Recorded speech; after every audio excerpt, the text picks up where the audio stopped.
I've heard it before, like, she's unapproachable. She thinks she's better than everybody. She doesn't talk to people. She may be anxious. Have we ever thought about that?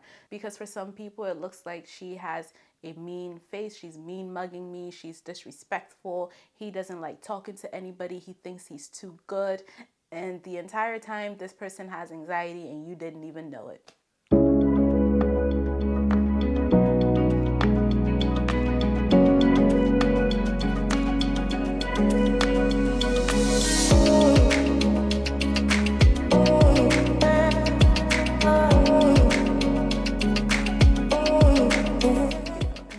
Welcome to Dolani's Corner. My name is Dolani Ajanaku. If you're new here, please refer to the introductory video as to who am I, what are we talking about here, what's this channel really about.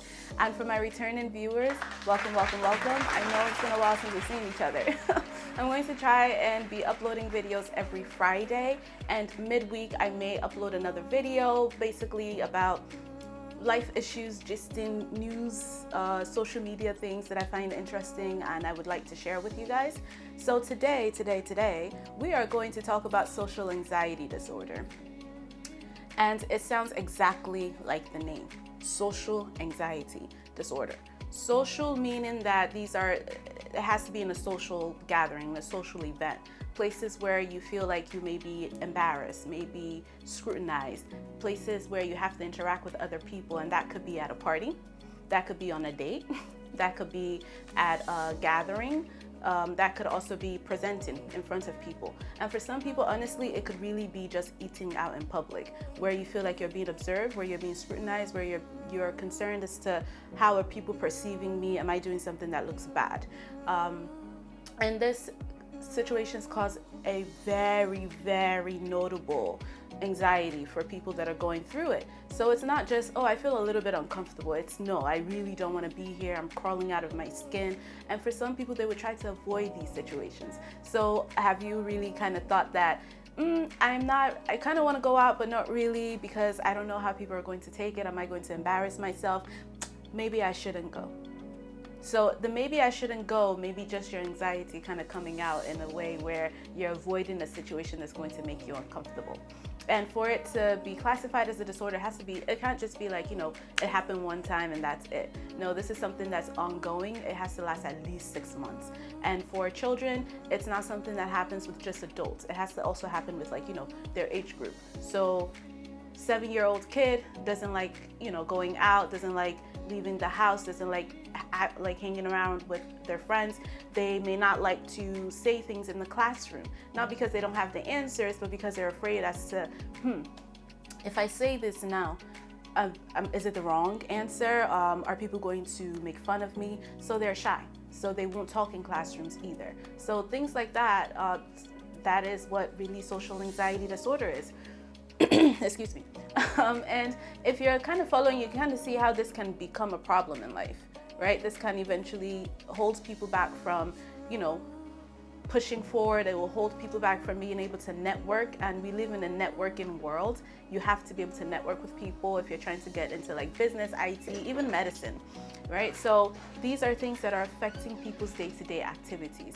It will affect your dating life, because part of dating is meeting new people, is interacting, and it affects every single area of your life where you need to have social interactions, which is basically everywhere.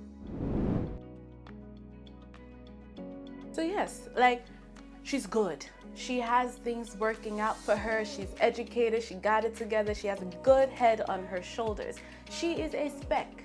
She's a, girlfriend material, most likely, probably, I don't know, wife material, but she's having a hard time finding a partner. She does not really like going out. She's relatively a shy person. So you know what? Online dating is great because it doesn't force that social interaction. It allows you to kind of back up a little bit when you need to. It allows you to collect your thoughts before you send these messages.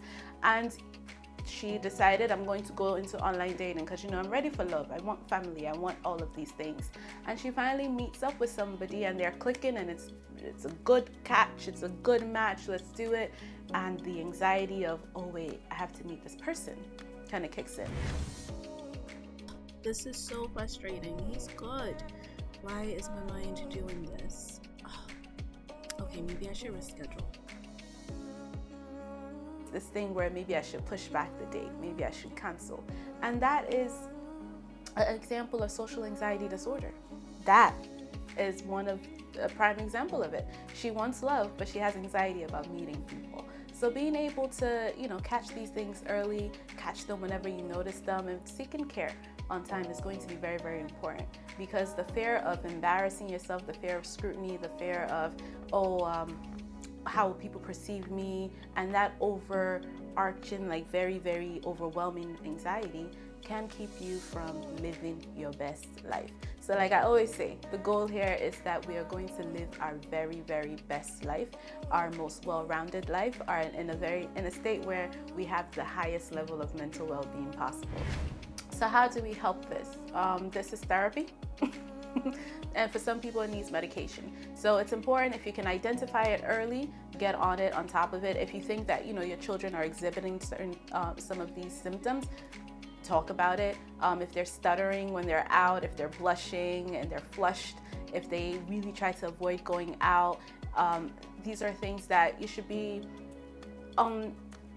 alert for. You should be kind of curious as to, okay, is this just a shy kid, or is this that I am having some sort of anxiety on my hands? And for adults, it's not too late. There's a lot of adults that are walking around with social anxiety disorder, and they find it very uncomfortable. It hampers their life. Like I said, dating, work, day-to-day, even friendships, forming friendships. So these are all things that we need to kind of get on top of, because sometimes I've heard it before, like, she's unapproachable. She thinks she's better than everybody. She doesn't talk to people. She may be anxious. Have we ever thought about that? So sometimes maybe even for other people, if you're noticing that, you're outside and somebody's kind of staying to themselves, I'm not saying be intrusive, don't be intrusive, but maybe just kind of come to them in a very kind and gentle way and say, hey, how are you? My name is so-and-so. And try to ease them into the social gathering, the social scenes.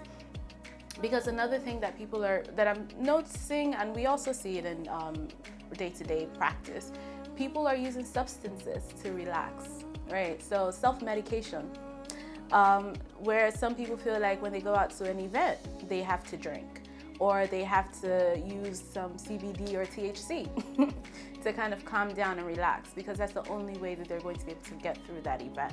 So this is something that's very hampering for a lot of people. So we need to get on top of it as soon as possible, so that one, you can have the best dating life, you can have the best work life, you can have the best friendship life, you can go out there and network and build empires, okay?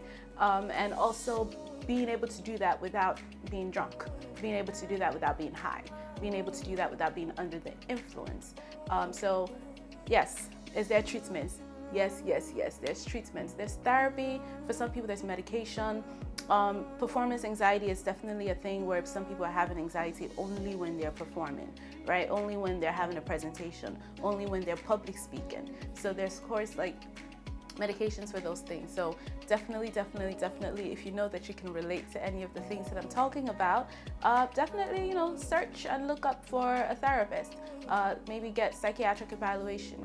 Our next video, or in the future videos very soon to come, I'm going to kind of go through the process of how to find a therapist, because I think I've been talking a lot about therapy, and a lot of people have questions as to how do I even find this therapist? Yes, I'm identifying with many things that you're saying, and I do want help, but I don't know where to start. So that's something that I will definitely answer pretty soon. Please seek care, seek therapy early. The earlier, the better. And somebody's going to ask me, why do we have social anxiety disorder? For lots of people, we noticed that if mom and dad had anxiety, if they had, depression, there's a higher risk of anxiety and depression in their kids. We noticed that for children who are more inhibited socially growing up, meaning that they shy away from social interactions, they don't really go out, they don't really interact with their peers, they have a higher likelihood of having social anxiety disorders. And for people who have honestly things like stuttering as a child, that's why it's important, if your child is stuttering, please explore speech therapy, because it can also cause some social anxiety sometimes. So there's a genetic component, there's an environmental component, there is a parenting component, right? So parenting is very, very important. It's important to, guide your kids, but also allow them to freely explore the world, but also try and be there for them to make sure that they're aware that there's always a safe space to come back to. I'm not going to go into like the intricate details of parenting and the insecure versus secure attachments at the moment, but I will say that insecure attachments also play a role in anxiety and social anxiety. Parents who are helicopter parents, which means that they're like hovering over their children all the time and they're not really allowing the children to kind of explore the world and make these mistakes, they can cause kids to, let me put it this in the right way. Parents who are hovering over their children all the time, like helicopter parents, it can result in your child developing social anxiety disorder. So yes, there's multiple reasons for that to happen. There's many ways that we can treat it. And does it mean that just because you have a shy kid, they're definitely going to have social anxiety disorder? No, not at all. They can just be introverted. But it also means that these are things to, be on the lookout for. So thank you for tuning in. Thank you very much. I really appreciate you tuning in. Please comment below. Do you have social anxiety disorder? How have you been coping with it? What does it look like for you? Because for some people, it looks like she has a mean face. She's mean mugging me. She's disrespectful. He doesn't like talking to anybody. He thinks he's too good. And the entire time, this person has anxiety and you didn't even know it. So yes, I want to know below, like, what have people said to you? How have you been perceived by other people? And it was really more from a social anxiety disorder, but they didn't know it. How did you go through that? How have you lived through that? If you appreciate what I'm saying, comment below, like I said, about what your experiences are and what your questions may be, and share for people that you think may find this useful and helpful. So thanks.